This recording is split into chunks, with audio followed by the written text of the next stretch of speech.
இன்றைக்கு நாம் பேசுவது திராவிடர்கள் என்றால் யார்? தமிழர்கள் திராவிடர்களா? ஒரு 50 ஆண்டு கால அரசியல் அப்படிங்கிறது பார்த்தீங்கன்னா திராவிடம் அப்படிங்கிறத முன் வச்சு தான் அரசியல் போயிட்டு இருந்தது.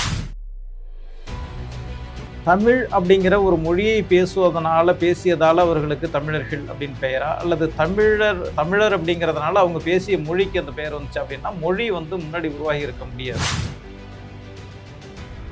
ஆரிய இனத்தையும் திராவிட இனத்தையும் பிரித்ததே கால்வி. ஆரியர்கள் பிராமணர்கள் அல்ல, ஆரியர்கள் பல கலப்பு இருக்கிறது என்று சொல்லி. ஆமா, ஆக இந்தியா முழுவதுமே இருந்தவர்கள் தமிழர்கள். அந்த தமிழர்களுக்கு ஆரியர்கள் வைத்த பெயர் திராவிடர்கள். இப்ப திராவிடர்கள்னு ஏன் இப்ப நம்ம சொல்றோம் அப்படின்னு சொன்னா, ஒரு ஆரியத்துக்கு எதிர்ச்சொல்லா திராவிடத்தை தான் நம்ம சொல்லணும். தெலுங்கு மொழியை சொல்லலாம். ஃபர்ஸ்ட் தெலுங்கு. ஏன்னா வட இந்தியாவிலிருந்து ஆரியர்கள் வரும்போது அந்த மொழி திரிபு ஏற்படுது.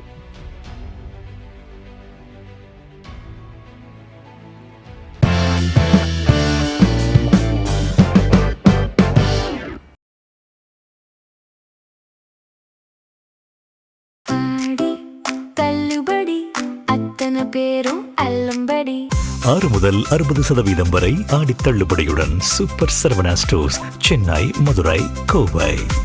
நேயர்களே, இன்றைக்கு டீகோடிங், ஜெம் தொலைக்காட்சியினுடைய டீகோடிங் வரலாற்று புனைவுகளை, அது புராணங்கள், ஆய்வாளர்கள் உண்மை கருத்துக்கள், மரபொழி சமூகத்தினுடைய சில பல உண்மைகளை நாம் இந்த நிகழ்ச்சியில தொடர்ந்து தருகிறோம். அந்த அடிப்படையில் கடந்த ஆரியர்களுடைய பின்னணி குறித்து, ஆரிய சமூகத்தை குறித்தெல்லாம் பேசியிருந்தோம்.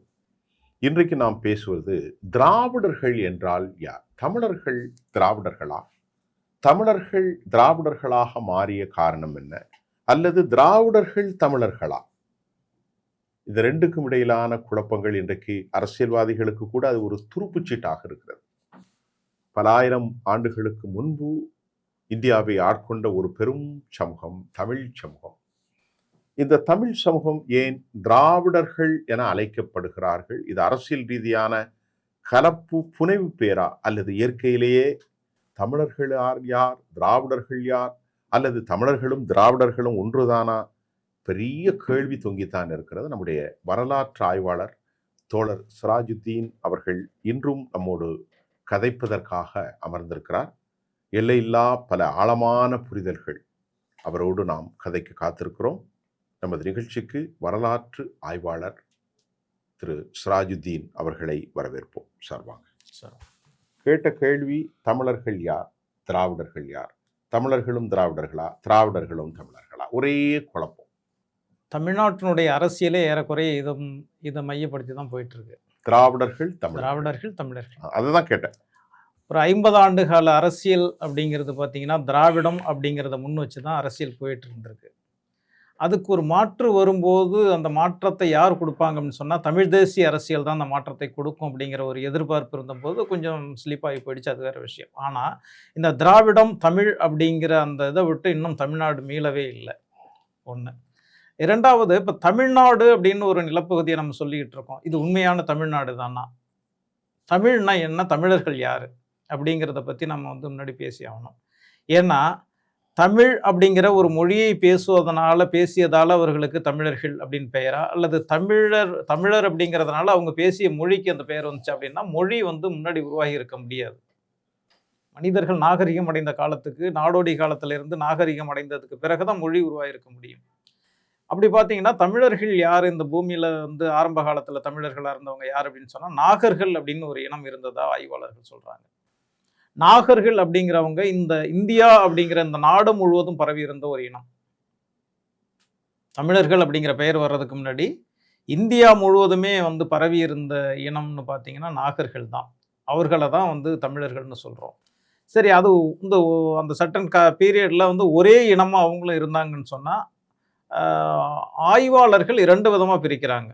ஒன்று நீக்கிரிட்டோ அப்படிங்கிற ஒரு இனம், அது கருப்பர் இனம்னு சொல்லக்கூடிய நீக்கிரிட்டோ, அதாவது ஆப்பிரிக்க இனத்தை சார்ந்தவர்கள்னு மனிதவியல் ஆய்வாளர்கள் ஆப்பிரிக்க இனம் அப்படின்னு சொல்லுவாங்க. அது நீக்கிரிட்டோ. அந்த நீக்கிரிட்டோ அப்படிங்கிற இனம் இந்த மண்ணுக்கு ஆரம்பத்தில் வர்றாங்க. அவங்க பழங்குடி மக்களாக இங்கே வாழ்ந்துக்கிட்டு இருக்கும் போது அதற்கு பிறகு வேற ஒரு இனம் வருது. அவங்க வந்து ஆஸ்திரேலிய இனம்னு சொல்கிறாங்க. இந்த ஆஸ்திரேலிய இனத்தை வந்து 2வது காலகட்டத்தில் இந்த இந்த மண்ணுக்கு வர்றாங்க. முதல் காலகட்டம் வரும்போது அவங்க வந்து காட்டு மிராண்டிகளாக இருக்காங்க. அப்போ மொழி அவங்கள்ட்ட கிடையாது. 2வது காலகட்டத்தில் ஆஸ்திரேலிய இனத்தவர்கள் இந்த மண்ணுக்கு வரும்போது அவங்க வந்து அரை காட்டு மிராண்டிகள் அப்படின்னு சொல்கிறாங்க. இப்போ ஆஸ்திரேலிய இனத்தவர்கள் இங்கே வரும்போது இந்த மண் வந்து ஆஸ்திரேலியாவோட இணைந்து இருந்தது அப்படிங்கிறது ஒரு ஆய்வு சொல்லுது.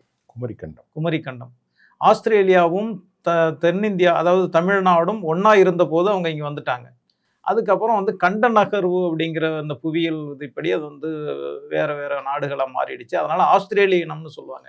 இந்த 2 இனங்களும் சேர்ந்தது தான் இன்னைக்கு வந்து தமிழ் பேசக்கூடிய தமிழ் இனம். ஆஸ்திரேலியர்களும் நீக்ரிட்டோ அண்ட் அஸ்ட்ரலாய்டு அப்படின்னு சொல்லக்கூடிய போன முறையும் பேசணும். ஆமா, அது இதனுடைய தொடர்ச்சி தானே. இது உங்களுக்கு தமிழர்கள்ங்கிறவங்க அதனுடைய இதுதான். இப்போ வந்து இவங்க தான் தமிழர்கள். இப்போ தமிழர்கள் வந்து இந்தியா அப்படின்னு இன்னைக்கு சொல்லப்படுகின்ற இந்த நிலப்பரப்பு முழுவதுமே வந்து அவங்க தான் இருந்தாங்க. இந்திய கண்டம் முழுவதுமே தமிழர்கள் தான். நாகர்கள் பேர் வந்து காலகட்டத்தில் மாறி இருக்கு. அவங்க தமிழ் மொழியை பேசுனதுனால அவங்க தமிழர்கள் அப்படின்னு வந்துட்டாங்க. இப்போ அந்த தமிழர்கள்ங்கிற பேரு, தமிழ் மொழி அப்படிங்கலாம் எப்போ அந்த பிரிவு வந்துச்சுன்னு சொன்னா ஆரியர்கள் வந்ததுக்கு பிறகுதான். ஏன்னாப்பா வந்து அவங்களுக்கு அதுக்கு முன்னாடி பேர் தேவையில்லை. ஆரியர்கள் தங்களை தனிமைப்படுத்திக் கொள்வதற்கு ஒவ்வொருத்தருக்கும் ஒரு அடையாளத்தை கொடுத்தார்கள். அவங்க வரும்போது தங்கள்டேந்து அவங்களை தனியை வந்து வேறுபடுத்தி காட்டுறதுக்காக வேண்டி அவங்க வச்சதுதான் அந்த திராவிடம் அப்படிங்கிற பேரு. அவங்க திராவிடர்கள்னு சொல்லுது தமிழர்களை தான். தமிழ் அப்படிங்கிறது அவங்க மொழியில வந்து இல்லை. தமிழுங்கிற வார்த்தையே கிடையாது.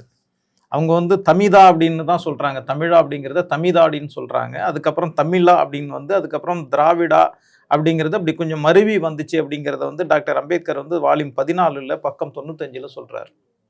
இது ஆதாரபூர்வமாக நம்ம சொல்ற ஒரு தகவல். இது நம்மளுடைய கருத்து கிடையாது. அதே மாதிரி சீனிவாச ஐயங்கார் வந்து தமிழ் ஸ்டடீஸ் அப்படின்னு சொல்லிட்டு ஒரு நூலில் வந்து அதை குறிப்பிடுறாரு. அவர் என்ன சொல்றாருன்னா, நாகர்களே இம்மண்ணின் பூர்வக்குடிகள். இப்போ நம்ம சொன்ன விஷயம், நாகர்களே இம்மண்ணின் பூர்வக்குடிகள், அவர்களில் 2 பிரிவினர். அதான் நம்ம சொன்ன காட்டுமிராண்டி சமூகம், அரை காட்டுமிராண்டி சமூகம். இந்த விஷயத்த வந்து சொல்றவர் வந்து தமிழ் ஸ்டடீஸ் அப்படிங்கிற புத்தகத்துல 377வது பக்கத்துல சீனிவாச ஐயங்கார் அப்படிங்கிறவர் குறிப்பிடுறாரு. இப்ப நம்ம சொல்ற தகவல் எல்லாமே ஆதாரப்பூர்வமானது அப்படிங்கிறதுக்காக தான் நம்ம அந்த புத்தகங்களையும் சொல்றோம். இப்ப அந்த கால்டுவெல் அப்படிங்கிறவர் வந்து அவர் தான் ஒப்பிலக்கணம் அப்படிங்கிற ஒரு திராவிடம். நிறைய பேர் என்ன சொல்றாங்க, கால்டுவெல் வந்து தான் வந்து இங்க திராவிடம் பிரித்தார். நிறைய பேர் இல்ல, இந்துத்துவவாதிகள் சொல்லுவார்கள் ஆரிய இனத்தையும் திராவிட இனத்தையும் பிரித்ததே கால்டுவெல். கால்டுவெல்லுடைய காலம் எப்போ? 1800கள்ல. ஆமா, இப்போ ஒரு 150 வருஷம் 200 வருஷத்துக்கு உள்ளதான். ஆமா, கால்டுவெலுக்கு முன்பு 4000 ஆண்டுகளுக்கு முன்பு உள்ள கதையை நாங்க பேசுறோம். ஆமா, கால்டுவெல் வந்து தமிழர்களையும் ஆரியர்களையும் பிரித்தது அல்ல, அவர் வரலாற்றை சொல்கிறார். இப்ப நீங்கள் கூட சொல்லீர்கள் ஆரியர்கள் பிராமணர்கள் அல்ல, ஆரியர்கள் பல கலப்பு இருக்கிறது என்று சொன்னீர்கள். ஆமா, வட இந்தியாவில் இருக்கிற இஸ்லாமிய ஆரியர்கள் இருக்கிறார்கள், தலித் ஆரியர்கள் இருக்கிறார்கள், மற்றும் பிற்படுத்தப்பட்ட சமூகத்தில் உள்ளவர்களும் ஆரியர்கள் கலப்பு வந்திருக்கு நிறைய. அந்த கலப்பு தான் இது. அதை நம்ம தெளிவுபடுத்துகிறோம். ஆகவே கால்டுவெல் வந்து அவர் கிறிஸ்தவர், அவர்தான் பிராமணர்களையும் தமிழர்களையும் பிரிக்கிறார் என்று சொல்வது பொய். அப்படித்தானே? இப்ப கிபி கால்டுவெல் வந்தது வந்து போன 19ஆம் நூற்றாண்டுல வந்திருக்காரு. 800வது ஆண்டுகள் தானே, 19ஆம் நூற்றாண்டு தானே. நான் அதான் சொன்னேன், 1800 காலகட்டங்கள் 19ஆம் நூற்றாண்டு. ஆனால் கிபி 5ஆம் நூற்றாண்டுல மதுரையில வந்து திரமிழச் சங்கம்னு ஒன்று வந்து வச்சிரந்தன் நந்தி அப்படிங்கிற ஒரு சமண முனிவர் வச்சிருக்காரு. அது வந்து தமிழுக்கான சங்கம் கிடையாது, ஆனா திரமிழம்ங்கிற வார்த்தை வந்து அப்ப பயன்பாட்டில் இருந்திருக்கு. அவங்க அந்த திரமிழம்ங்கிறது எதுக்கு பயன்படுத்துறாங்கன்னா, தமிழ் மொழி, தமிழ் மொழியை பேசக்கூடிய மக்கள் வாழுகின்ற அந்த பகுதி எல்லாத்தையுமே அவங்க வந்து திரமிழம் தான் பார்க்குறாங்க. அதனால அந்த வார்த்தை உபயோகங்கிறது 5ஆம் நூற்றாண்டுல இருந்திருக்குங்கிறதுக்கான ஆதாரம் அது. திராவிடம் அந்த திரமிழம்ங்கிறது தான் திராவிடத்தினுடைய முந்தைய வடிவம்.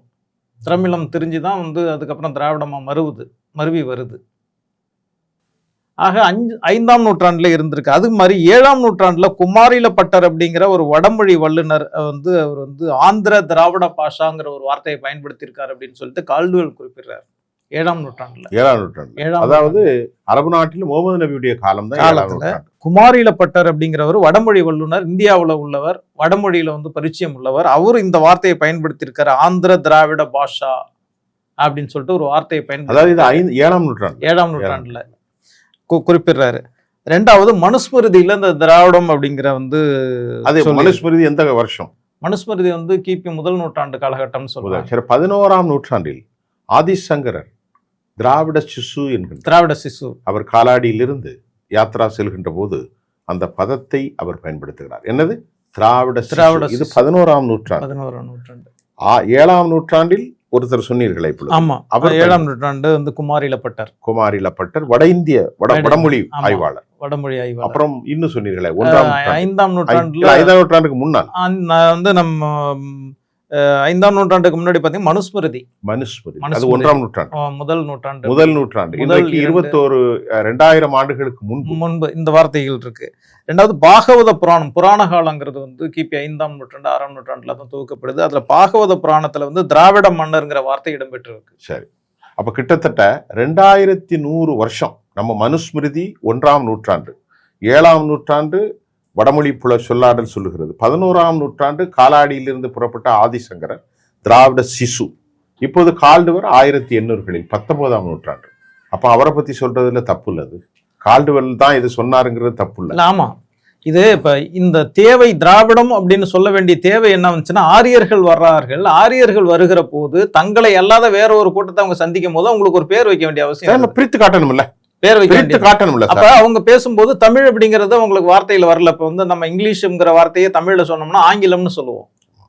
ஒரு மொழியில இருந்து வேற ஒரு மொழி மாறும்போது அந்த அவங்க வந்து தமிழ் அப்படிங்கிறது வராதனால தமிதா அப்படிங்கிறது முன்னாடி உச்சரிக்கிறாங்க, அதுக்கப்புறம் தமிழா அப்படின்னு உச்சரிக்கிறாங்க. அது வந்து காலப்போக்கில் மருவிதான் வந்து திராவிடா அப்படிங்கிறது, திராவிடா அப்படிங்கிற வார்த்தை அப்படி வருது. இது முக்கியமான விஷயம், கொஞ்சம் இருங்க. தமிழா தமிழ் என்று சொல்லவில்லை. ஆமா, தமிழா தமிதா தமிழ் என்பது தமிதாவாக வாயில் வருகிறது. அதிலிருந்து த என்பது தீயாக மாறி திராவிடான்னு வருகிறது. அப்படின்னா தமிழர்கள் தான் திராவிடர்கள். இப்ப இந்த புத்தகத்தை எழுதினவர் யாரோ வந்து போற போக்குல எழுதினவர் கிடையாது. வந்து வடமொழி புராணங்களை வந்து தெளிவா படிச்சு அம்பேத்கர் எழுதுறாரு. ஏன்னா அவர் பட்டம் வாங்கி அதுல வந்து ஆய்வு செஞ்சவர். சொல்றது அம்பேத்கர் கோடு. அவர் வந்து வால்யூம் 14 பக்கம் 95 அவர் சொல்றாரு. என்ன சொல்றாரு? இந்த தமிதா அப்படிங்கிற வார்த்தை தமிழான்னு மாறி அதுக்கப்புறம் திராவிடான்னு மருவி இருக்கு காலப்போக்கில். இது வந்து ஒரே டைம்ல வந்து 1 வருஷம் 2 வருஷத்துல மாறல. அது வந்து காலகாலமா பேசிட்டு வரும்போது கொஞ்சம் காலத்துல இந்தியாவுல 2 இனங்கள் உண்டு. ஆமா, ஒன்று திராவிட இனம், திராவிடம். மற்றொன்று திராவிடமும் ஆரியர்களும் இணைந்த இனம். ஆமா, அப்படித்தான். ஆமா, ஆரிய இனம் என்று தனி இனம் இல்லை. இல்ல, இப்பொழுது வரைக்கும் ஆரிய இனம் தனியதாக இல்லை.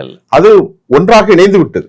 இல்லை, இருக்க முடியாது. ஏன்னா இப்போ என்னன்னு கேட்டிங்கன்னா, ஆரியர்கள் ஆரம்பத்தில் ஒரு விஷயத்தை நம்ம புரிஞ்சுக்கணும். ஆரியர்கள் வரும்போது அவங்க கூட வந்தவங்கள பெண்கள் ரொம்ப குறைவு. அது ஏற்கனவே சொன்னோம். ஆமா, அவர்கள் மேய்ச்சல் நிலங்களை தேடி வருகின்ற அப்படி வரும்போது பெண்கள் குறைவு வருவது சாத்தியமில்லை. அப்படின்னா இங்க இருக்கிற பெண்களை தானே அவங்க திருமணம் பண்ணியிருக்கணும். அதுதான் உண்மை. அப்ப திருமணம் பண்ணிட்டு இருந்தா அந்த கலப்பு ஏற்படாம இப்படி இருந்திருக்க முடியும். ஏற்பட்டுதான் வேண்டும். ஆக இந்த கலப்பு ஏற்பட்டுடுச்சு. அப்படி கலப்பு ஏற்பட்டதுக்கு பிறகும் கூட நாங்க வந்து உயர்ந்த இனம்னு சொல்லிட்டு ஒரு கட்டமைப்பு அவங்க ஏற்படுத்தி. ஒரு சின்ன குறிப்பு, இது சம்பந்தமானதுதான். திராவிடா பேசும்போது கேட்கிறேன், அரபுகள் வந்தார் அல்லவா? ஆமா, அவர்கள் 1ஆம் நூற்றாண்டுல இந்தியால இருக்காங்க. 7ஆம் நூற்றாண்டு வரவில்லை. 7ஆம் நூற்றாண்டுக்கு முன்பே முகமது நபியுடைய காலத்துக்கு முன்பே இந்தியால வந்துட்டாங்க. அப்போது அரபு பெண்கள் இங்க வரவில்லை அல்லவா? இல்ல. அப்ப அவர்களும் இந்திய வம்சத்தோடு தானே அவர்கள் திருமணம் செய்திருக்க முடியும். ஆமா, தமிழ் பெண்களை தான். அதுக்கு ஆதாரங்கள் இருக்கு. அது தனி டாபிக் இல்ல. இதை எதுக்கு நான் கேட்கிறேன், அதை இப்ப பேச வேணாம். அதே போன்று ஆரியர்கள் கைபர் போலான் கணவாய் வழியாக வந்து இந்திய சமூகத்தில் உள்ள இந்திய மண்ணில் உள்ள பெண்களை திருமணம் செய்தனால் ஆரிய திராவிட கலப்பு வந்துவிட்டது. ஆமா, இதுல இன்னும் ஒரு சின்ன விஷயத்தை நான் சொல்லிடுறேன். ஆரியர்கள் இங்கு உள்ள பெண்களை திருமணம் செய்து கொண்டதுனால தான் வந்து பெண்களுக்கு அவங்க முக்கியத்துவம் கொடுக்காம வந்து ஒரு இதுக்குள்ளே அடைச்சி வச்சிருந்தாங்க. அது போன முறையும் சொன்னீர்கள். ஆமா, ஏன்னா இவங்க வந்து சூத்திர பெண்களை ஆரியர்கள் திருமணம் செய்து கொண்டார்கள். அப்ப பெண்களை ஒரு லிமிட்டுக்கு மேல அவங்க வந்து மேல வளர விடாததுக்கு இதுவும் ஒரு முக்கியமான காரணம். ரெண்டாவது, இப்ப செவிவழி செய்தியா ஒண்ணு சொல்லுவாங்க. மனுஸ்மிருதி எழுதப்பட்ட காலம் 5ஆம் நூற்றாண்டு, முதல் நூற்றாண்டு. அவங்க வந்து அப்ப அதற்கு முன்பே பெண்களை அவர்கள் திருமணம் செய்திருப்பார்கள் 2000 ஆண்டுகளுக்கு இடையில். இல்ல, அவங்க வந்த போதே திருமணம் செய்ய. இது 4000 ஆண்டுகளுக்குள்ள. 4000 2000 ஆண்டுகள் எழுதப்பட்டது பெண்களை சூத்திர பெண்களாக இருக்கிறது. ஆமா, இதெல்லாம் இலக்கியங்கள் பிற்காலத்துல தானே உருவாக்குது. அப்படி என்றால் ஒரு கேள்வி, தமிழ் பெண்களை திருமணம் செய்த ஆரியர்கள் அந்த பெண்களை அது அவர்கள் மனுஸ்மிருதியில் என்ன சொல்கிறது? ஆரிய கலப்பில் பிறக்கிற பெண்களுக்கு என்ன பெயர்? நான் என்ன கேட்கின்றேன், ஆரிய இனம் பிறமொழி பிற கலப்பு இருக்கக்கூடாது என்றுதான் அவர்கள் சொல்கிறார்கள். ஆமா. இப்போது கலந்து விட்டது என்று சொல்கிறீர்கள், அதுவும் முழுமையாக கலந்து விட்டது என்று சொல்கிறீர்கள். அப்ப இந்தியாவில் இருக்கக்கூடிய அனைத்து பிராமணர்களும் அனைவருமே கலப்பினத்தவர்கள் தான். ஆமா. அதாவது இப்போ வந்து இதையும் நான் அம்பேத்கருடைய வார்த்தைகளே சொல்றேன். அவர் என்ன சொல்றாரு, நீங்க வந்து டிஎன்ஏ ஆய்வு பண்ணீங்கன்னா இங்க தனியா ஒரு இனம்னு எதுவுமே கிடையாதுங்கிறாரு. ஒரே மாதிரிதான் இருக்கும். டிஎன்ஏ ஆய்வுல தனியா வந்து திராவிடம்னு ஆரியம்னா தனி இடம் கிடையாது, எல்லாம் கலந்துருச்சு. ஆனா இது வந்து இவங்களுக்குள்ளேயே வந்து ஒரு நாங்க உயர்ந்த இனம்னு சொல்றதுக்காக ஒரு இதை வச்சிருக்காங்க. ஏன்னா அந்த தொடர்பு இருக்குல்ல. ஆமா, அந்த தொடர்பு இருக்கு. ஆக ஆரிய இனம் உயர்ந்த இனம்னு சொல்றதுக்காக வேண்டி நாங்க முன்னாடி வந்தோம். அதுக்கப்புறம் ஒரு இனத்தை கட்டமைச்சுக்கிட்டதுக்கு பிறகு அவங்க வந்து அடுத்த கேட்டகரியில உள்ளவங்களே ஏத்துக்கல. சூத்திரர்கள் விட்டுருங்க, ஆரியர்கள் சத்திரியர்களே ஒத்துக்கல. ஆரியர்களுக்கும் சத்திரியர்களுக்குமே காலங்காலமா சண்டை நடந்திருக்கு. வசிஷ்டருக்கும் விஸ்வாமித்திரருக்கும் நடந்த சண்டைங்கிறது வந்து ஆரியர்களில் வந்து பிராமண சத்திரியர் சண்டை தான். இந்த 2 இனங்களுக்கான சண்டைகள் தான் ஆரம்பத்தில் நடந்துச்சு. எப்போ வந்து பிற்காலத்தில் தான், ரொம்ப பிற்காலத்தில் தான் வந்து சத்திரியர்களே அவங்க ஒத்துக்கிட்டாங்க. சத்திரியர்கள் மன்னர்களாக இருந்தவங்க அவங்கள ஒத்துக்கிட்டது வந்து ரொம்ப பிற்காலத்தில் தான் ஒத்துக்கிட்டாங்க. வடநாட்டில் சத்திரியர்கள் ரஜபூத் போன்ற சமூகத்தை சொல்லலாம். ஆமா, பிற்கால சத்திரியர்கள். அது வந்து கட்டமைக்கப்பட்டது பிற்காலத்துல 7ஆம் நூற்றாண்டுல கட்டமைக்கப்பட்டவர்கள் தான் ரஜபுத்திரர்கள். அவங்க அந்நிய இனத்தை சேர்ந்தவர்கள். அதை வந்து நம்ம வந்து ஆரியர்கள் அவர்கள் அங்கிருந்து வந்தவர்கள் தான். இப்ப நம்ம திராவிடர்களுக்கு வரும். திராவிடம் அப்படிங்கிறது வானமாமலை மாதிரியான ஆய்வாளர்கள் என்ன சொல்றாங்கன்னா, இவர் வந்து தமிழ் வரலாறும் பண்பாடும் அப்படிங்கிறதுல கிமு 2000 ஆண்டிலேயே இந்தியா முழுவதும் திராவிடர்கள் சிறு சிறு குடிகளாக பரவி இருந்தார்கள். எல்லா ஆய்வாளர்களும் அதான் சொல்றாங்க. அது ஏற்கனவே நான் கேட்டேன். எல்லா ஆய்வாளர்களும், ஏன்னா நம்ம பேர் படிச்சு சொல்றோம், இவங்க இந்த புத்தகங்கள்ல சொல்லி, ஏன்னா யாரோ சொன்னாங்க அப்படின்னு சொல்லிட்டு செவி வழி செய்தியா நம்ம சொல்லிட்டு போக கூடாது. ஆதாரத்தோட நம்ம சொல்றோம். இந்த புத்தகத்தை எழுதினாரு நான் வானமாமலை சொல்கிறார்கள். தமிழ் வரலாறும் பண்பாடும் அப்படிங்கிற புத்தகத்துல அவர் சொல்றாரு, கிமு 2000 ஆண்டிலிருந்து இந்தியா முழுவதும் 2000 இந்தியா முழுவதும் திராவிடர்கள் சிறு சிறு குடியினராக பரவி இருந்தார்கள். அது இந்தியா முழுவதும் இருந்தார்கள். நான் இப்ப இதுல குறிப்பிட்டு சொல்ல வேண்டிய விஷயம், தமிழ்நாடுங்கிறது இந்த நிலப்பரப்பு, இன்னைக்கு தமிழ்நாடுன்னு சொல்றோமோ இந்த நிலப்பரப்பு மட்டும் இல்லை, இந்தியா முழுவதுமே தமிழ்நாடு. உண்மையான தமிழ் தேசியம் பேசினா அதை தான் சொல்லணும். ஏன்னா ஆரியர்கள் வெளியிருந்து வர்றாங்க, அவங்க வரும்போது தமிழ்நாடு இந்த நாடு முழுவதும் பரவி இருந்தவர்கள் வந்து தமிழர்கள். அப்படி இருக்கும்போது ஒரு சின்ன ஒரு மாநிலத்தை பிடிச்சிக்கிட்டு நாங்கள் தமிழ்நாடு, இது தமிழ்நாட்டுக்குள்ளே யாரும் விட மாட்டோம் அப்படின்னு சொல்றதுங்கிறது வந்து வரலாற்றுக்கு பொருந்தாத ஒண்ணு. இந்த நாடு முழுவதுமே தமிழ்நாடு தானே. ஒரு கேள்வி, ஆரியர்களுக்கு விவசாயம் தெரியாது, தமிழர்கள் தான் விவசாயம் செஞ்சிருக்கிறாங்க எங்க மேற்கு வங்கத்தில். ஆனால் அவர்களை அடக்குமுறைக்கு உட்பட்டதால் ஆரியர்களுடைய அடக்குமுறைக்கு தாங்காமல் தான் அவர்கள் தெற்கே வந்து விட்டார்கள். இதில் எந்த உண்மை இருக்கிறது? இல்லை, இப்போ இந்தியா முழுவதுமே வந்து திராவிடர்கள் இருந்தாலும் வடக்குல தான் ஆரியர்களுடைய செல்வாக்கு அதிகரிச்சுதான். செல்வாக்கு ஒரு காலகட்டத்தில் சிந்து சமவெளி பகுதியிலிருந்து கிழக்கு நோக்கி வந்து பஞ்சாப்லேருந்து கிழக்கு நோக்கி வந்து இன்னைக்கு இருக்கிற கங்கை யமுனை சமவெளி பகுதி, அந்த 2 நதிகளுக்கு இடைப்பட்ட பகுதியை தான் வந்து ஆரியவர்த்தம்னு சொல்லுவாங்க. அங்கே வந்து நிலையம் இருந்ததுக்கு பிறகு வந்து 500-600 வருஷத்துக்கு அப்புறம் அவங்க வந்து விவசாயம் செய்ய கற்றுக்கிட்டாங்க. விவசாயம் ஏன்னா நாடோடிகளாக, அது வரைக்கும் நாடோடிகளாக இருந்தவங்க அதுக்கப்புறம் நிலம் கிடைச்சதுக்கப்புறம் அங்கே வந்து நிலையமர்ந்த குழுக்களாக மாறிட்டாங்க. இப்போ நிலையமர்ந்த குழுக்களாக மாறினதுக்கப்புறம் விவசாயம் செஞ்சாகணும்னு அதுக்கப்புறம் அவங்க நாடோடிகள் வாழ்க்கையை விட்டுட்டாங்க, செட்டில் ஆயிட்டாங்க. செட்டில் ஆனதுக்கு பிறகு விவசாயம் செய்ய, ஏன்னா வந்து செழிப்பான பகுதி அது, கங்கை சமவெளி அப்படிங்கிறது செழிப்பான பகுதியில். அங்கே செழிப்பான பகுதியில் இருந்த போது அங்கே ஏற்கனவே அந்த நிலத்துக்கு உரிமையாளர்களாக இருந்தவங்களாம் அவங்க விரட்ட வேண்டிய சூழ்நிலை இருக்கும் இல்லையா? இப்போ அந்த நிலம் யாருக்கு சொந்தம்? ஏற்கனவே ஒரு கூட்டம் அங்கே இருக்கு, அந்த கூட்டத்திட்டேருந்து நிலத்தை வேற பிடிச்சாதானே இவங்க வந்து விவசாயம் செய்ய முடியும். அது தமிழ் குடிகள் தான். ஆமா, அவங்க அதான் இந்தியா முழுவதுமே தமிழர்கள் தானே. நாகர்கள் தமிழர்கள் எல்லாம் ஒண்ணுதான். அம்பேத்கர் சொல்றாரு, நாகாலாந்து அப்படிங்கிற பகுதி இருக்கு, அது வந்து நாகர்கள் வாழ்ந்ததுக்கான அடையாளம். நாகப்பூர் அப்படின்னு சொல்லி நாகபுரின்னு சொல்றவங்க இல்ல, நாகபுரி அப்படிங்கிறது தான் நாக்பூர்னு இன்னைக்கு சொல்லிட்டு இருக்கோம். நாகர்களுடைய கோட்டை, புரினா கோட்டை, நாகர்கள் கோட்டை கட்டி வாழ்ந்த பகுதி தான் நாகபுரி. அதுதான் இன்றைக்கு நாக்பூராக, நாக்பூர் அப்படின்ட்டு இங்கிலீஷ்ல சொல்றது மாறி அது ஆர்எஸ்எஸ் ஆரிய தலைமையாகவே மாறி. அது மட்டும் இல்ல, அம்பேத்கர் மதம் மாற்றம் செய்து கொண்ட போது அதுக்காக தான் அங்கே இருந்து நாக்பூர்ல வந்து தான் மத மாற்றத்தை அவர் நடத்தினார், ஒரு அடையாளத்துக்காக எதிர்வினைக்காக. இது என்னுடைய மண் அப்படின்னு அவர் சொன்னாரு. நாகர்கள் தான் நாங்க, இந்த மண்ணுடைய பூர்வக்குடிகள். அதனால வேண்டி வந்து நாகர்கள் அப்படிங்கிறது வந்து இந்த கோட்டை கட்டி இங்க வந்து செல்வாக்கோட வாழ்ந்த பகுதி இது. அதுக்கு பேர் நாகபுரி. நாகர்கள், புரினா கோட்டைன்னு அர்த்தம். நாகபுரிங்கிறது தான் இந்த இது, அதனுடைய அடையாளம் தான் நான் வந்து என்னுடைய பூர்வ மதத்துக்கு நான் திரும்ப போகிறேன் அப்படின்னு சொல்லிட்டு மதம் மாற்றத்துக்கானதை பற்றி அவர் சொல்லும்போது தெளிவாக சொல்கிறாரு. ஆக இந்தியா முழுவதுமே இருந்தவர்கள் தமிழர்கள். அந்த தமிழர்களுக்கு ஆரியர்கள் வைத்த பெயர் திராவிடர்கள். இப்போ திராவிடர்கள்னு ஏன் இப்போ நம்ம சொல்கிறோம் அப்படின்னு சொன்னால், ஒரு இப்போ ஆரியத்துக்கு எதிர்ச்சொல்லா வந்து திராவிடத்தை தான் நம்ம சொல்ல முடியும், தமிழை சொல்ல முடியாது. ஏன்னா தமிழில் வந்து அவங்க கலந்துட்டாங்க. இன்னைக்கு வந்து ஆரம்ப காலத்திலே வந்து தமிழோட கலந்துட்டாங்க, அகத்தியர் காலத்திலேருந்து கலந்துட்டாங்க. ஆக இப்போ தமிழர்களில் பார்த்தீங்கன்னா உவே சாமிநாத ஐயர் வந்து தமிழ் தாத்தா உவேசா அப்படிங்குவாங்க. அவர் ஒரு பிராமணர். ஆனா அவரு விஷத்தலை கக்குறாரு. இல்லை இருந்தாலும் தமிழர்னு சொல்லிட்டாங்க. தமிழர் தான், ஆனா அவர் பயங்கர விஷத்தை கக்குறாரு. அவர் புத்தகம்லாம் ஏற்றுக்கொள்ள முடியல எனக்கு. இல்லை நிறைய விஷயங்கள் இருக்கு. மிகப்பெரிய ஆரிய தமிழுக்கு தொண்டாட்டி இருக்கிறார்.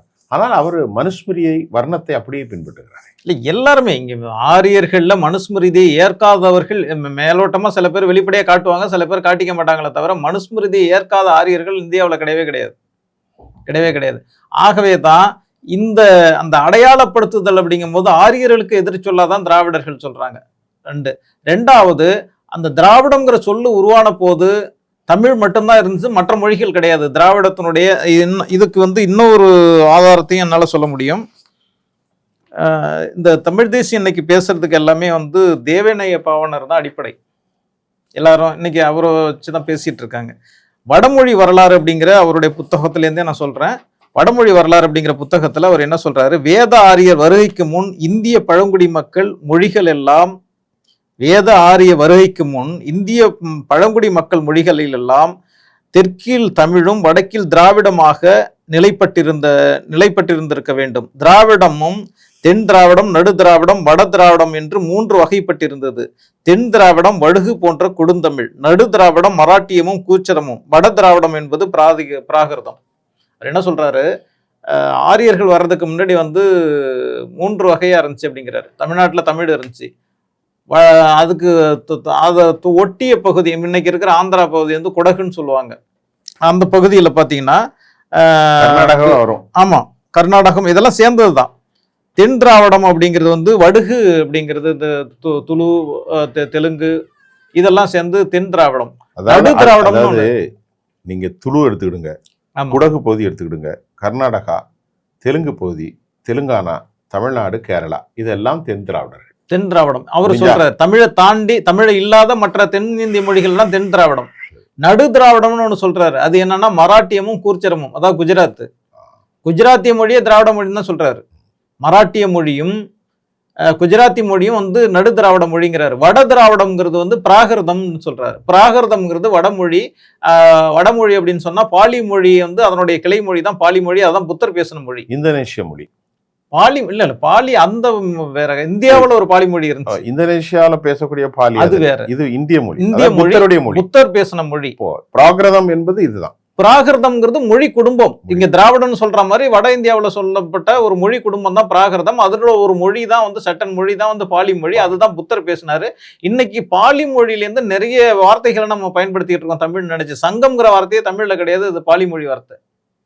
சங்கம் வளர்த்த தமிழ் அப்படின்னு சொல்றோம் இல்லையா, சங்கம்ங்கிறது சங்கமித்தல் அப்படிங்கிற வார்த்தையிலேருந்து தான் எடுத்தது. அது பாலிமொழி. சங்கம் சரணம் கச்சாமி. ஆமா, அந்த இது சங்கம் சங்கம்ங்கிறது வந்து புத்தருக்கான சொல்லு. அது வந்து பாலிமொழி சொல்லு, அது தமிழ் சொல்ல. ஏன்னா ஆரம்ப காலத்துல பௌத்தர்கள் தமிழ்நாட்டுல இருந்தாங்க. ஆரம்ப காலத்துல பௌத்தர்கள் இருந்தாங்க. இன்னும் சொல்ல போனா புத்தரே வந்து ஒரு வகை தமிழர் தான். ஆதிகுடியை சேர்ந்தவர். அவர் பிராமணரோ அல்லது சத்திரியரோ கிடையாது. புத்தரை வந்து சத்திரியர்னு நிறைய பேர் சொல்லிட்டு இருக்காங்க. அவரும் திராவிட இனத்தை சேர்ந்தவர் தான். அவருடைய தாய் வந்து மகாமாயா, அவங்க வந்து கோழி இனத்தை சேர்ந்தவர். இவர் வந்து சாக்கிய இனத்தை சேர்ந்தவர். இந்த 2 இனங்களும் வந்து இந்த பூர்வகுடி இனங்கள் தான். சாக்கியர்கள் அப்படிங்கிறது இன்னைக்கு இருக்க பறையர்கள்ல ஒரு தனிப்பிரிவு.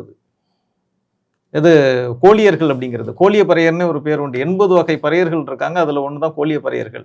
அது வட இந்தியாவில் கோழின்னு சில பகுதியில் இருக்கு, இன்னும் சில பேர்ல கோழியர் அப்படின்னு இருக்கு. தமிழ்நாட்டிலையும் இந்த கோழியருங்கிற பிரிவு இன்னும் பார்த்தீங்கன்னா அந்த கோழியருங்கிற பிரிவு நடைமுறையில இருக்கு. இது வந்து இந்த மண்ணுடைய பூர்வக்குடி மக்கள்ல ஒரு பகுதி பிரிவு. அதை சேர்ந்தவர்கள் தான் மகாமாயா அப்படிங்கிற புத்தருடைய தாய். ஆக அவரும் கூட இந்த மரபுல வந்தவர் தானே தவிர அவர் ஆரியர் கிடையாது. ஆரிய கலப்பு வந்து ஒரு காலகட்டத்திலேயே ஆரியத்தினுடைய அந்த நாகரிகம், கலாச்சாரம் எல்லாமே வந்து கலந்த போது இன்னைக்கே வந்து பிராமணர்கள் மாதிரி நாங்கள் வந்து எல்லாத்துலேயுமே மாறிக்கிட்ட ஒரு கூட்டம் இங்கே இருக்க தானே செய்யுது. பிராமணர்களை வச்சு புரோகிதம் பண்ணணும் அப்படிங்கிறது ஒரு கௌரவமாக நினைக்கக்கூடியவர்கள், அவங்கள மாதிரி பேசுறது அப்படிங்கிற ஒரு இது கலாச்சாரம் வந்துச்சு. இது ஆரம்பத்துலேருந்து வந்துச்சு. ஏன்னா பார்த்தீங்கன்னா அவங்களுடைய நிறம் வந்து கொஞ்சம் வெள்ளைத்தோல். வெள்ளைத்தோல். ஏன்னா அது ஈரானிய குடிகள். காக்கசி ஈரானிய முஸ்லீம்கள் இருக்கிறாங்களா, அவர்கள் அதே மாதிரி தான் இருக்கிறாங்க. இந்திய பிராமணர்கள், ஈரானியர்கள் எல்லாரும் ஒரே சாதி, ஒரே தான். ஆமா, பார்சி எல்லாமே ஒன்று தானே. ஒன்றுதான். அதை வைத்து அந்த வெள்ளைத்தோலை வைத்து அவர்கள் தமிழ் நாகர்களிடத்தில் அல்லது நீக்ரோவிஸ்ட் அல்லது இன்னொன்னு சொன்னீங்களா ஆஸ்ட்ரலாய்டு இனங்களை அவர்கள் டாமினேஷன் செய்தார். ஆமா, அப்படித்தான். ஆமா. அதனாலதான் வந்து கருப்பர்கள் அப்படிங்கிற வார்த்தையை வந்து அவங்க பயன்படுத்தும் போது அரக்கர்கள் அப்படிங்கிறதுக்கு கருப்பர்கள் தான் அப்படிங்கிற. இன்னைக்கு கூட புராணங்களிலும் அரக்கர்களாக நீங்கள் பார்ப்பது தமிழர்களை தான். அரக்கர்கள் என்றாலே தமிழர்கள் தான். ஆக அந்த நிறம் வந்து அவங்களுக்கு வந்து ஒரு பெரிய கன்வீனியன்ட்டா இருந்துச்சு ஆரம்ப காலத்துல. இந்த நிறம் வந்து நாங்க உயர்ந்தவர்கள்னு சொல்லிக்கிறதுக்கு நாங்க தேவர்கள், அரக்கர்கள், தேவாசுர யுத்தங்கள் அப்படின்னு அவங்க வந்து வகைப்படுத்தினது, பிற்காலங்களில் அதுக்கான கதைகளை உருவாக்கி அதை புராணங்களை வந்து வடிவமைச்சது, இதுக்கு எல்லாமே அந்த நிறமும் ஒரு காரணமாக இருந்துச்சு. இன்னொன்று பார்த்தீங்கன்னா வெளியிலேருந்து வரும்போது வேற ஒரு இனமாக புதுசாக வரும்போது அவங்கள பார்த்தோன்னே வந்து பார்த்தீங்கன்னா ஆகா அவங்க யாரோ ஒருத்தவங்க பெரிய வராங்க அப்படின்னு சொல்லிட்டு. ஏன்னா அவங்க வந்து உழைக்காமல் இருந்தவங்க, ரொம்ப சொகுசாக இருந்தவங்க, அவங்களுடைய நடவடிக்கைகள், அவங்களுடைய உடல் மொழிகள் எல்லாமே மாதிரி இருந்துச்சு. இவங்க வந்து மண்ணில் கடந்து இங்கேயே உழைச்சிருந்ததுனால இவங்களுக்கு சிந்திக்க கூட டைம் இல்லாத. ஆனால் அப்படியும் நாகரிகம் அடைந்த இனமாக இவங்க தான் இருந்தாங்க அவங்க வந்த போது. ஆக திராவிடர்கள் என்பது இந்தியா முழுவதும் பரவி இருந்த ஒரு இனம். அவங்க தான் தமிழர்கள். தமிழர்களுடைய ஆதிக்குடிகள் தான் நாகர்கள் தான் திராவிடர்கள்ங்கிற மாதிரி சொல்கிறோம். அவங்களுடைய மொழி வந்து தமிழ் தான். அதுலேருந்து தான் பிற்காலத்தில் வந்து தென்னிந்திய மொழிகள், வட இந்திய மொழிகள் எல்லாமே அதுலேருந்து தான் பிரிஞ்சிருக்கு.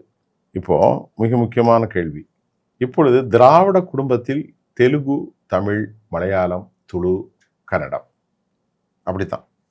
இது எந்த காலத்துல பிரிந்தது? தமிழ் தான் பேசினாங்க, இன்னைக்கு தெலுங்கு இருக்குது, பாகுண்டாரா என்கின்றோம் இல்லையா ஒரு பேச்சுக்கு. அதே மாதிரி நின் மனை எள்ளித அப்படின்னு கன்னடத்துல கேட்குறோம். அப்புறம் அதே போன்று இந்த வார்த்தைகள் தமிழுக்கு வித்தியாசம்தான். மனை என்பது தமிழ் தான், ஆனால் இது மனை எள்ளித எங்கே. அதே போன்று தெலுங்கு அதே மாதிரி தான். நிறைய சொற்கள் மலையாளம் கேட்க வேண்டியதில்லை, கிட்டத்தட்ட ஒரே மாதிரி இருக்கும். இது எந்த நூற்றாண்டில் இது மாதிரி பிரிவுகள் ஏற்பட்டது? ஆரியத்திற்கு முன்பே பிரிந்ததா, 4000 வருஷமா, வேத காலமா? இது ஒரு கேள்வி எனக்கு வருகிறது. அல்லது 1ஆம் நூற்றாண்டா? இப்படி ஒரு காலங்கள் இருக்கும் அல்லவா? எப்படி மருவியது? இன்றைக்கு தமிழ்நாட்டில் கூட சென்னையில் பேசும் தமிழ், திருநெல்வேலி, நாகர்கோவில் பேசும் தமிழ், கொங்கு தமிழ், இப்படித்தான் இருந்ததா இந்த திராவிட மொழி குடும்பம்? எப்படி பிரிந்தது? இல்லை, ஆரம்பத்தில் பார்த்தீங்கன்னா எந்த ஒரு மொழியாக இருந்தாலும் ஒரு உயிர்ப்புள்ள மொழின்னா அது மாறிக்கிட்டே இருக்கணும். சேஞ்சஸ் வராமல் இருக்கவே முடியாது. இப்போ ஒரு 500 வருஷத்துக்கு முன்னாடி இருந்த தமிழ் இன்னைக்கு நம்ம பேசுறோமா? இல்லை. 1000 வருஷத்துக்கு முன்னாடி இருந்த தமிழை நம்ம பேசுறோம் இல்லை. 40களில் உள்ள சினிமா வசனங்கள் இன்னைக்கு 26ல் இல்லையே. அப்போ ஒரு மொழிங்கிறது வந்து மாறிக்கிட்டே இருக்கும். மாறினாதான் அது உயிர்ப்புள்ள ஒரு மொழி. தமிழ் வந்து ஒரு உயிர்ப்புள்ள மொழியா இருக்கிறதுனால தான் அதுலேருந்து பல்வேறு மொழிகள் வந்து பிரிஞ்சு போயிட்டே இருக்கு. ஒரு பெண் வந்து அந்த பெண்ணாவே கடைசி வரலையும் இருந்துட்டான்னா அவன் மலடின்னு சொல்லுவாங்க. அவளுக்குன்னு குழந்தை பிறந்து அது வந்து குடும்பமாக மாறினாதான் வந்து பெண்ணை மதிப்பாங்க. இதுதான் இயல்பு. ஆக தமிழ் அப்படிங்கிற ஒரு மொழி இருக்கும்போது அந்த தமிழ்லேருந்து பல்வேறு மொழிகள் பிரியுறதுங்கிறது தான் வந்து அந்த தமிழனுடைய சிறப்பு. அதை ஏன் வந்து அவங்க ஒத்துக்கல அப்படின்னு தெரியல. ஒரு மொழியிலேருந்து ஒன்றுலேருந்து இன்னொன்று உருவாகி தானே ஆகணும். எந்த ஒன்றும் அப்படியே இருக்க முடியாதுல்ல. 1000 வருஷமா அப்படியே இருக்கும். இதுதான் தொன்மையான மொழி, இதுதான் முதன்மையான மொழின்னு சொன்னா அந்த மொழி வந்து பரிணாமம் அடைஞ்சு வந்து காலத்துக்கு தகுந்த மாதிரி மாறும் போது வேற ஒன்னா மாறி தானே போகணும். கால ஓட்டத்தில் மாற்றம் தவிர்க்க முடியாது. அதுதான் வந்து உயிர்ப்புள்ள ஒரு. இப்ப வந்து மனித இனம் எப்படி உருவானுச்சுன்னா அமீபாவில இருந்து வந்துச்சுங்கிறாங்க. அதை ஒத்துக்கிறாங்க இல்லையா? ஒரு செல் உயிரி. ஆமா, ஒரு செல் உயிரி அமீபா வந்துச்சு. அதுக்கப்புறம் கடல் உயிரினங்கள் வந்துச்சு. அதுக்கப்புறம் நில உயிரினங்கள் வந்துச்சு. அதுக்கப்புறம் வந்து அதுல இருந்து பரிணாமம் அடைஞ்சு குரங்குல இருந்து மனுஷன் வந்தாங்கிற மாதிரி பரிணாமம் அடைஞ்சிருக்கும் போது ஏன் மொழி மட்டும் அப்படியே இருக்கணும்னு எதிர்பார்க்கறாங்க? அதை எல்லாரும் ஏற்றுக்கொள்ளல. இல்ல பரிணாமங்கிறது ஒண்ணு இருக்கு. இது இந்த டார்வினுடைய பரிணாமத்தை ஒத்துக்கிறோமோ இல்லையோ, மொழி பரிணாமங்கிறது நம்ம காலத்தால டார்வின் பரிணாமம் விட்டுருங்க, மொழி பரிமாணமும் இயற்கை, அது எல்லாரும் ஏற்றுக்கொள்ளக்கூடியதான். இயற்கை ஏற்றுக்கொள்ளும். 500 வருஷத்துக்கு முன்னாடி உருவான இங்கிலீஷ் மொழியில இன்னைக்கு ஒவ்வொரு நாட்டிலும் இப்ப இந்த யூகே இங்கிலீஷா வந்து அமெரிக்கன் இங்கிலீஷான்னு கேட்கறாங்க. இன்னைக்கு லெட்டின்ல இருந்து தான் அவ்வளோ காவு கொள்ளப்பட்டது. ஆமா, 500 வருஷத்துக்கு முன்னாடி இங்கிலீஷுங்கிற மொழியே கிடையாது. இப்ப இங்கிலீஷை பேசும்போது இது அமெரிக்கன்காரன் பேசுற இங்கிலீஷ் வேற மாதிரியா இருக்கு, இங்கிலாந்துக்காரன் பேசுற இங்கிலீஷ் வேற மாதிரியா இருக்கு. இப்ப வந்து காலத்துக்கு தகுந்த மாதிரி மாறுதுங்கிறத நம்மளே பார்த்துக்கிட்டு இருக்கோம். இப்ப இந்த மாற்றம் எப்போது வந்தது? இது வந்து ஆரியர்கள் வருகைக்கு பிறகுதான் வந்துச்சு. ஒரு சில பேர் ஆரியருக்கு முன்னாடியே வந்துச்சுன்னு சொல்றாங்க. இந்த தமிழ் குடும்பம் பிரிந்தது. தமிழ் குடும்பம் வந்து தமிழ்ல வந்து அது 1ஆம் நூற்றாண்டு அல்ல, அது பல நூற்றாண்டுகளுக்கு முன்பு. பல நூற்றாண்டுகளுக்கு இல்ல. இப்போ நம்ம உதாரணத்துக்கு சொல்லணும்னா மதுரையில பேசுற தமிழும் சென்னையில பேசுற தமிழும் ஒரே மாதிரியா இல்ல. அதைத்தானே இப்ப சொல்லி காட்டேன்.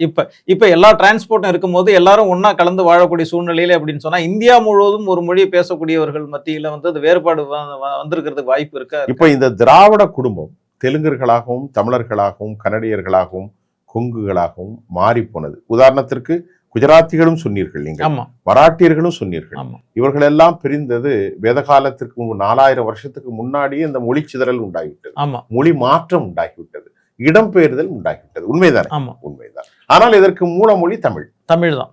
தமிழ்ல வந்து முழுமையா முதல்ல வந்து பிரிஞ்ச மொழின்னு பாத்தீங்கன்னா தெலுங்கு மொழியை சொல்லலாம். ஃபர்ஸ்ட் தெலுங்கு. ஏன்னா வட இந்தியாவில இருந்து ஆரியர்கள் வரும்போது அந்த மொழி திரிபு ஏற்படுது, ஒன்றோடு ஒன்று கலக்கிற வந்து இந்த கலப்பு ஏற்படுறதே ஆரியர்கள் வர, அதாவது சமஸ்கிருதத்திலிருந்து. சமஸ்கிருதம் கலக்கிறதுனால. சமஸ்கிருதத்துக்கு ஒன்றும் ஒரு எழுத்து வடிவம் கிடையாது ஆரம்பத்துல. அவங்கள்ட்ட மொழி இருந்துச்சே தவிர எழுத்து, இன்னைக்கும் கூட இந்தியாவில் இருக்கிற ஆயிரக்கணக்கான மொழிகளுக்கு எழுத்து வடிவம் கிடையாது. பேச்சுவார்த்தை மட்டும், பேச்சு மொழி மட்டும்தான் இருக்கும். இன்னைக்கு உருதுன்னு ஒரு மொழி இருக்கு, எழுத்து வடிவம் இருக்கு, இருந்தாலும் அது பழக்கம். உருதுங்கிற ஒரு மொழி இவருடைய பாபருடைய காலத்துல உருவாகுது. அந்த உருது மொழியை வந்து கொஞ்சம் மாத்தி இந்தி மொழியா மாத்துறாங்க, ஹிந்துஸ்தானிங்கிறது. அது 800களில் தானே மாத்துறாங்க. அப்போ உருதுங்கிறதும் இங்க இந்திங்கிறதும் ஒரே மொழி, பேசும்போது ரெண்டும் ஒரே மாதிரியா இருக்கும். ஆனா அதுக்கு எழுத்து வடிவம் கொடுக்கும்போது வேற மொழியா வந்து காட்டுறதுக்காக வேண்டி இந்தி மொழிக்கு வந்து இந்துஸ்தானி மொழியினுடைய எழுத்து வடிவத்தையும் உருதுக்கு வந்து அரபி மொழியினுடைய எழுத்து வடிவத்தையும் காட்டி வேற மொழியா. அந்த ரெண்டுமே பார்க்கும்போது, லெட்டர்ல பார்க்கும்போது முழுக்க அரபியை சார்ந்துதான் அது இருக்கும். அது அரபி சார்ந்ததுதான். உருதுங்கிறது வந்து அரபி சார்ந்தும், இது இந்துக்களுக்கான மொழி, இது இந்துக்களுக்கானது. ஆனா ஒளி வடிவம், அதாவது பேச்சு வடிவம் பாத்தீங்கன்னா ரெண்டும் ஒரே மாதிரியா தான் இருக்கும். இந்தி பேசுறவங்க உருது பேசுறவங்களும் ஒரே மாதிரியா தான் பேசுவாங்க, ஒரே மாதிரி தான் இருக்கும். காணாமா மொழிதான், மொழி ஒண்ணுதான். ஆனா எழுத்து வடிவத்தை அவங்க மாத்திக்கிட்டாங்க. அது மாதிரி ஒவ்வொரு காலகட்டங்களையும் ஒரு மொழியிலேருந்து ஒண்ணு உருவாகுது. அது மாதிரி இப்ப அந்த தமிழ்ல இருந்து முதல்ல வந்து தெலுங்கு மொழி உருவாகுது. ஏன்னா தெலுங்கு ஆந்திரர்கள்ங்கிற வார்த்தை ஆரம்பத்துல வேத காலத்திலே அவங்க வந்து பயன்பாட்டுல இருந்திருக்கு. இப்ப தெலுங்கு தாண்டி தான் வந்து தமிழ்நாட்டுக்கு வரணும். ஏன்னா அங்கேருந்து வட இந்தியாவில இருந்து அவங்க வரும்போது தமிழ் தான், தெலுங்கு ஆந்திரா தான் முன்னாடி இருக்கு. ஆரியவர்த்தத்துல இருந்து தென்னாட்டுக்கு வரும்போது முன்னாடி இருக்கிறதே வந்து ஆந்திரா தான் இருக்கு. ஆந்திராவை தாண்டி தான் நம்ம வந்து உள்ளார வரணும். அப்ப முன்னாடி அவங்க தானே கலந்துருக்க முடியும், மாறி இருக்க முடியும். முதல் தெலுங்கு தான். ஆமா. இப்போ கீர்த்தனைகள் அநேக கீர்த்தனைகள் தெலுங்குல தானே இருக்கு. ஆமா, நீங்க பாருங்க, தமிழ்ல இல்ல, தமிழ்ல இருக்கு, இருந்தாலும் அதிகமான கீர்த்தனைகள் தெலுங்கு கீர்த்தனைகள் தான். அப்ப தெலுங்கு, அந்த தமிழ் என்பதுதான் தாய்மொழி, அப்படித்தானே? ஆமா, தமிழ் தாய்மொழி. சரி, வேறு என்ன வித்தியாசத்தை, திராவிடர்களை கலாச்சாரத்தை ஆரியர்களோடு மாற்றமானது உங்களிடத்தில் ஏதாவது இருக்கிறதா? இல்ல, ஆரிய கலாச்சாரம்ங்கிறதுக்கு அவங்களுக்கு எந்த கலாச்சாரமும் கிடையாது ஆரம்பத்துல. ஏன்னா உலகம் முழுவதும் இருக்கிற ஆரியருடைய கலாச்சாரமும் இந்தியாவில் இருக்கிற ஆரியர்களுடைய கலாச்சாரமும் எந்த ஒற்றுமையும் கிடையாது. அவங்கள்ட்ட இருக்கிற ஒரே ஒற்றுமை ஆரிய மொழி குடும்பம் அப்படிங்கிற அந்த மொழி மட்டும்தான், அவங்க பேச்சு மொழி. அதுவும் பேச்சு மொழி மட்டும்தான், எழுத்து மொழி கிடையாது. நீங்கள் பேச்சு மொழியில் பார்த்தீங்கன்னா ஈரானில் பேசுகிற ஆரிய மொழி குடும்பமும் ஜெர்மானியில் பேசுகிற ஆரிய மொழி குடும்பமும் எல்லாமே ஒரே மாதிரியாக இருக்கும். இந்தியாவில் பேசுகிற இந்த மொழி வந்து அதை தான் வந்து ஒப்பிலக்கணமும் எழுதும் போது இதை வந்து எல்லா மொழிகளுக்கும் ஏதாவது ஏதோ ஒரு ஒற்றுமை இருக்குது, அதனால இவங்க ஒரே இனமாக இருந்திருக்கணும் அப்படிங்கிறத பற்றி தான் அந்த ஆரம்பத்தில் ஆரியர்கள் இனம் அப்படிங்கிறத வந்து கட்டமைக்கிறதே அதுலேருந்து தான் கட்டமைக்கிறாங்க. இன்னொரு கேள்வி, சமஸ்கிருதம் இந்தியாவில் உலக அளவில் யுஎன் செக்யூரிட்டி கவுன்சிலால் ஏற்றுக்கொள்ளப்பட்டது. உலகத்தின் சிறந்த மொழிகள் தமிழ், சமஸ்கிருதம், கிரேக்கம், லத்தீன், எபிரேயம், அராமிக், ஹீப்ரு, இப்படி ஒரு 7-8 மொழிகள் இருக்கிறது. சமஸ்கிருதம் நீங்கள் சொல்லுகிறீர்கள், எனக்கு தெரிய 4000 வருஷத்திற்குள்ளதான் வந்திருக்கணும். ஆமாம். அங்கே மெசபடோமியா அல்லது யூப்ரட்டிஸ் டைக்ரீட்ஸ் அந்த போது ஈரானியர்களில் சமஸ்கிருதம் அங்கே பேசப்பட்டதா என்பது எனக்கு தெரியாது. இந்த 2 மொழிகளுக்கான கால இடைவெளி எவ்வளவு இருக்கலாம் ஒரு அனுமானமாக? எந்த மொழிக்கு? சமஸ்கிருதத்திற்கும் தமிழுக்கும். இல்லை, சமஸ்கிருதம் அப்படிங்கிற ஒரு மொழி வந்து முழுமை அடைந்தது இந்திய மண்ணில் தான்.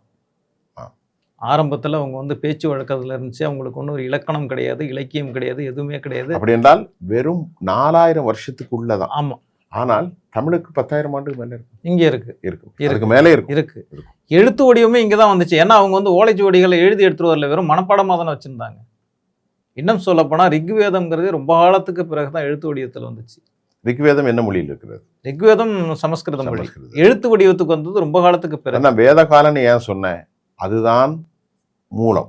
அதுதான் தொடக்கம். அவங்களுடைய 3000, தொடக்கம் 3500, 4000 வருஷம். அதாவது அதுதான் வேற காலம். கிமு 2000 அவங்க இந்தியாவுக்கு வந்தாங்கன்னு சொன்னா ஒரு 500 ஆண்டுகளுக்கு பிறகுதான் வேதங்கள் உருவாகுது. அப்ப கிமு 2000 என்றால் கிமு 1500. கிமு 1500, 3500 வருஷம் ஆச்சு இன்னைக்கு. ஆமா, அவ்வளவுதான். இன்னைக்கு 3500 வருஷம். 3500. தமிழுக்கு 3500 இல்லையா? அதுக்கு எவ்வளவு வருஷம் இருக்கு? இல்ல, அதுக்கு முன்னாடியே தமிழனுடைய முதல் நூலா நமக்கு கிடைச்சிருக்கிறது தொல்காப்பியம் கிடைச்சிருக்கு.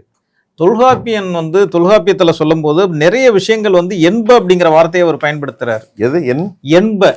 இதுக்கு என்ன அர்த்தம்னா என்று சொல்லப்படுகிறது, ஏற்கனவே சொல்லி வச்சிருக்காங்கிறாரு. அப்ப அவருக்கு முன்னாடியே இருந்திருக்காங்க. ஓ ஓ ஓ என்மனார் புலவர் என்ப அப்படிங்கிற வார்த்தையெல்லாம் அவங்க அதுக்கு என்ன பொருள் அப்படின்னா, எனக்கு முன்னாடியே அதை பத்தி பேசப்பட்டிருக்கு, சொல்லப்பட்டிருக்கு அப்படிங்கிறது. காலம் தொல்காப்பியம் கிமு முதல் நூற்றாண்டுல இருந்து கிபி 2ஆம் நூற்றாண்டு முதல் நூற்றாண்டு வரைக்கும் அப்படிங்கிறாங்க. அது ஒரு 3000 வருஷத்துக்குள்ள இருக்கும். 2500 வருஷம் வருஷத்துக்குள்ள இருக்கும். கிமுன்னு போயிட்டல. கிமு முதல் நூற்றாண்டுல 3000 வருஷம் ஆச்சுல. ஆமா. ஆக தொல்காப்பியர் சொல்லும் போதே அவர் தெளிவா சொல்றாரு, எனக்கு முன்னாடி இருந்ததுங்கிறத அவர் கோடிட்டு காட்டுறாரு. ஆக அந்த வார்த்தை என்ப என்பன்னா எனக்கு முன்னால், எனக்கு முன்னால் என்ப என்று சொல்வார்கள் என்று சொல்லுவார். எனக்கு முன்னால் இருந்தது. ஆமா, யாருன்னு சொல்லல, எனக்கு முன்னாடி இது மாதிரி சொல்லிட்டு இருக்காங்க. அது பொதுவாக சொல்லுவாங்க. என்மனார் புலவர் அப்படின்ட்டு புலவர்கள் சொல்றாங்க அப்படின்ட்டு ஒரு இலக்கணத்தை சொல்லும் போது இப்படி எல்லாம் இருந்திருக்கு அப்படிங்கிறாங்க. இன்னொரு விஷயம் பாத்தீங்கன்னா, தொல்காப்பியங்கிறது இலக்கண நூல், இலக்கியம் கிடையாது. அப்ப இலக்கியம் இருந்தாதான் இலக்கணம் உருவாக்க முடியும். அதுக்கு முன்னாடி இலக்கியம் இருந்திருக்கு, நமக்கு கிடைக்கல. நமக்கு கிடைக்காதனால இல்லைன்னு சொல்ல முடியாது. இலக்கியங்கள் இருந்தா மட்டும்தான் இலக்கணங்கள் உருவாக முடியும். ஆக இலக்கியங்கள் இருந்திருக்கு. தொல்காப்பியம்ங்கிறது இலக்கண நூல். புரியுற மாதிரி சொல்லுவோம். இலக்கியங்கள் என்பது ஒரு பரிணாமம். ஆனால் இலக்கணம் என்பது அந்த மொழிக்கான அழகுபடுத்துறது, அழகுபடுத்துறது. எப்படியும் பேச முடியாது. நாளைக்கு நான் வந்தேன்னு சொல்ல முடியாது, நாளை வருவேன்னு தான் சொல்ல முடியும். நாளைக்கு வந்தேன்னு சொல்ல முடியுமா? ஆமா. I will come tomorrow. நான் வந்துட்டேன்னு எப்படி சொல்லுவோம்? ஐ கேம் எப்படி சொல்ல? நான் நாளைக்கு வந்தேன்னு எப்படி சொல்ல முடியும்? அதுதான் இலக்கணம். அந்த சொற்றர்களை அழகுபடுத்துறது. நிறைய பேர் இங்கிலீஷ் பேசுவாங்க, தப்பா பேசுவாங்க. புரியுதா உங்களுக்கு? அதுக்கு அந்த இலக்கணம் தெரியாததனால்தான் அந்த தவறு வருகிறது. அதாவது முதல்ல மொழி வருது. மொழி பேச்சு மொழியா வருது. பேச்சு மொழியா வந்ததுக்கு அப்புறம் எழுத்து மொழியா வருது. எழுத்து மொழியா வந்ததுக்கு அப்புறம் அதை அழகுபடுத்தி இலக்கியங்களா மாத்துறாங்க. இலக்கியங்கள் வந்ததுக்கு பிறகுதான் இலக்கணங்கள் வரையறுக்கிறாங்க. இது தப்பு, இது சரியா இருக்கும் அப்படிங்கிற மாதிரி இலக்கணங்கள் வருது. ஆக அது நம்மள்ட்ட கிடைச்சிருக்க முதல் நூலை இலக்கண நூலுங்கும் போது அதுக்கு முன்னாடி இலக்கியங்கள் பல இருந்திருக்கு, தொன்மையான மொழி இருந்திருக்கு. அப்படிங்கிறது தொல்காப்பியத்துக்கு முன்னாடியே பல நூறு வருஷங்கள், பல ஆயிரம் கணக்கா நமக்கு கிட்டத்தட்ட 10,000 வருஷம் இருக்கலாம், 8,000 வருஷம் இருக்கலாம், நிச்சயமா இருக்கலாம். இப்ப இந்த விவகாரத்துல இப்ப நமக்கு தெரியுது, உலகின் மூத்த மொழி தமிழ் இருக்கிறது. ஆமா. திராவிட மொழி, திராவிடர்களும் தமிழர்களும் ஒன்றுதான். ஆமா. இது நீங்கள் சொல்வது போன்று வேத காலத்திற்கு முன்பே பிரிந்திருக்கலாம். ஆமா. அதற்கான சாட்சியம் இல்லை. அநேகமாக தெலுங்கு தான் முதலாக பிரிந்தெட்டு சொல்கிறீர்கள். அதிலிருந்துதான் வடமொழி கலப்பாக அதிகமாக மலையாளம் பிரிந்திருக்கிறது. தமிழை ஒட்டி இருக்கிறது, மிக நெருக்கமாக இருக்கிறது கன்னடம் இருக்கிறது. கன்னடம் நான் பேசக்கூடிய ஒரு பாஷைக்கு. ஆக இந்தியாவிலே வாழ்ந்த முதல் சமூகம், முழுமையான சமூகம், இந்தியாவை ஆட்கொண்ட சமூகம் திராவிட சமூகம். திராவிட சமூகம் என்றாலும் தமிழ் சமூகம் என்றாலும் நாகர்குடிகள் என்றாலும் ஒண்ணுதானே? ஒண்ணுதான். அது தமிழ் என்பது பாஷை. ஆனால் அவர்களை அழைப்பது திராவிடர்கள் என்றாலும் ஒன்றுதான். இதை ஏன் அந்த திராவிடர்கள் அப்படிங்கிற வார்த்தை அதிக பயன்பாட்டில் வந்துச்சுன்னு சொன்னா, ஆரிய நாகரிகம் இங்க எல்லாத்தையுமே ஆக்கிரமிப்பு பண்ணுகிற போது அதை எதிர்க்க வேண்டிய சூழ்நிலை கட்டாயம் ஏற்படும் போது என்ன பண்றாங்க, நம்ம பிரிஞ்சு போனவங்கெல்லாம் தனியா விட்டுட்டு நம்ம மட்டும் தனியா நிக்கிறத விட எல்லாரையும் சேர்த்து, நம்ம எல்லாமே அந்த பூர்வக்குடிகள் தானே, அதுல இருந்து பல்வேறு காலகட்டங்கள்ல பல்வேறு வகையா பிரிஞ்சாலும் கூட நம்ம எல்லாம் இந்த நாட்டினுடைய பூர்வக்குடிகள். அவங்க வெளியிலேருந்து வந்தவங்களை நம்ம ஆக்கிரமிப்பு பண்ணி நம்மளை ஆதிக்கம் செலுத்துறாங்க. அவங்களை எதுக்கணும்னு சொன்னா நம்ம ஒன்னா சேர்க்கணும், நிக்கணும். நம்ம எல்லாம் இந்த பூர்வக்குடிகள் அப்படிங்கறது செக்டோரியலா வகைப்படுத்துறது. அப்படி நாங்கள் ஆரியர்கள், நீங்கள் திராவிடர்கள். இந்த பூர்வக்குடிகள் திராவிடர்கள். ஆனால் டிஎன்ஏல எல்லாம் ஒன்னாதான் இருக்கு. அது கலந்து போச்சு, கலந்துச்சு. இங்க தனியா இருக்கு, இங்க ஒரு ஜூஸ் இருக்கு, ரெண்டையும் ஒன்னா சேர்த்துட்டோம். தனியா எடுத்தா தனியா இருக்கும், ஒன்னா சேர்த்தாச்சு இல்ல. இப்ப அதுல இருந்து எடுத்தா எல்லாம் தனியா தானே இருக்கும். ஆமா ஆமா. ரொம்ப நிறைய பேசியிருக்கோம், இன்னும் நிறைய பேசினா நமக்கு குழம்பிடுவாங்க. திராவிடர்கள் யார், நாகாக்கள் யார், ஆரியர்கள் யார்? திராவிட மொழியினுடைய தமிதா என்ற மொழிதான் திராவிடா என்ற. நாகர்கோயிலிருந்து நாகாலாந்து வரைக்கும் இந்த தமிழா தமிழாக மாறியது. அதில் திராவிடம் ஒன்றுதான். நல்ல அழகா நம்ம சொல்லியிருக்கோம், மக்களுக்கு புரியணும். ஆக இன்றைக்கு அரசியல் கலாச்சாரத்திற்கு தமிழர்கள் வேறு, திராவிடர்கள் வேறு என்று சொல்வதெல்லாம் உண்மை அல்ல. அப்படித்தானே? இது ஒரு அரசியல் சொலவாடல், ஆமா. அரசியல் பரப்புரை. உண்மையான தமிழகங்கிறது இந்தியா முழுவதும் சேர்ந்ததுதான் தமிழகம். தமிழ் ஆண்டு 10,000 ஆண்டுகளும் இருக்கும், அதுக்கு மேலும் இருக்கும். ஆமா. ஆனால் மொழி எந்த விதமான இலக்கணச் செறிவும் இலக்கணமும் இல்லாமல் நாடோடிகளாக வந்த ஆரியர்களால் கொண்டு வரப்பட்ட ஒரு மொழிதான் சமஸ்கிருதம். அப்படித்தானே? அதனுடைய அடையாளம் 3500 ஆண்டுகள் தானே சொல்லுங்க. அதுதான். அதே போல் ஹிந்தியை பத்தி சொன்னீர்கள். ஹிந்தியும் உருதும் ஒன்றுதான். அது சமஸ்கிருதத்திலிருந்து கட்டமைக்கப்பட்டது. அந்த சொலவாட அந்த எழுத்து வடிவம் இது அரபியிலிருந்து கழிக்கப்பட்டது. ஆனால் ஒரு விஷயம் இந்த ஆய்வுல தெரியுது தோழர் சிராஜ், இந்தியாவினுடைய மூத்த குடிகள் திராவிட குடிகள். நிச்சயமா. தமிழ் குடிகள் என்று நான் சொல்லவில்லை, திராவிட குடிகள். அதுக்கு வேற எது இருக்கா? இல்ல. இதற்கு இன்னொன்னு சொல்லி முடிச்சிடும். 11ஆம் நூற்றாண்டு காலாடியில் புறப்பட்ட ஆதிசங்கரர் திராவிட சிசு என்கின்றார். வடமொழி ஆய்வாளர் 5ஆம் நூற்றாண்டில் ஒன்று சொன்னீர்களே, அவரும் திராவிடா என்று பயன்படுத்துகிறார். 1ஆம் நூற்றாண்டு ஒன்று சொன்னீர்கள், அது என்ன பேர்? 1ஆம் நூற்றாண்டு சரி இருக்கு. 1ஆம் நூற்றாண்டு ஒன்று சொன்னீங்க நீங்க முக்கியமா. அப்ப அதுவே கிட்டத்தட்ட 2000 வருஷத்துக்கு மேல காட்டிட்டு கிட்டத்தட்ட. ஆக எல்லாருமே திராவிடா என்ற ஒரு சொல் மூலமாக இருக்கிறது. இந்த நிகழ்ச்சியில நம்ம நிறைய பேசிட்டோம். இன்னும் அடுத்தடுத்து ஆய்வு களத்தில் ஜெம் தொலைக்காட்சியினுடைய டிகோடிங் வரலாற்று ஆய்வுகளில் அடுத்து நான் உங்களை சந்திக்கிறேன். நன்றி. நன்றி.